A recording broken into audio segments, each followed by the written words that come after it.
এই যে দেখুন চলে এসেছে চিতই পিঠা। আসসালামু আলাইকুম, সবাই কেমন আছেন? আলহামদুলিল্লাহ চলে এসেছি নূরনাহার আজকে এই চিতই পিঠা নিয়ে। চিতই পিঠা বানানোর জন্য প্রস্তুতি নিয়ে নিলাম আমি আর আমার যা। দেখেন কত সুন্দর করে চিতই পিঠা বানাচ্ছে। আমি কিন্তু বেশি করে এই পিঠার গোলা করতেই পারি না, আমার এটা হয়ই না। আমি পারি অনেক অনেক আইটেমের জিনিসপত্র, কিন্তু এগুলো আমার যা তৈরি করছে। দেখেন কিভাবে ফুলকো ফুলকো ভাবে ফুলে উঠেছে পিঠাগুলো, কিন্তু মাশাল্লাহ অনেক সুন্দর হয়েছে। এরকম পিঠা খেতে কার ভালো লাগে না বলেন তো? আমার তো অনেক ভালো লাগে।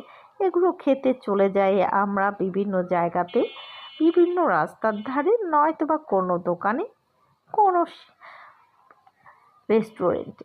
তো এই পিঠাগুলো যদি ঘরে শুটকির ভর্তা দিয়ে এবং বিভিন্ন রকমের ভর্তা দিয়ে যদি খেতে হয় তখন কেমন লাগবে, একটা লোভনীয় খাবার। এইসব পিঠা শীতের জন্য অনেক মারাত্মক লাগে, পরিবার সহ সবাই খেতে তো এটা আরো ভালো লাগে।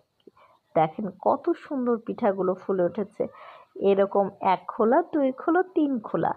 আগে মা চাচিরা দেশের বাড়িতে কত সুন্দর মাটি চুলায় করতো, এখন গ্যাসের চুলায়। আমরাও হার মানি না, প্রযুক্তি যতই উন্নতি হোক না কেন আমরা কিন্তু পিছিয়ে নেই, আমরাও এগিয়ে চলছি।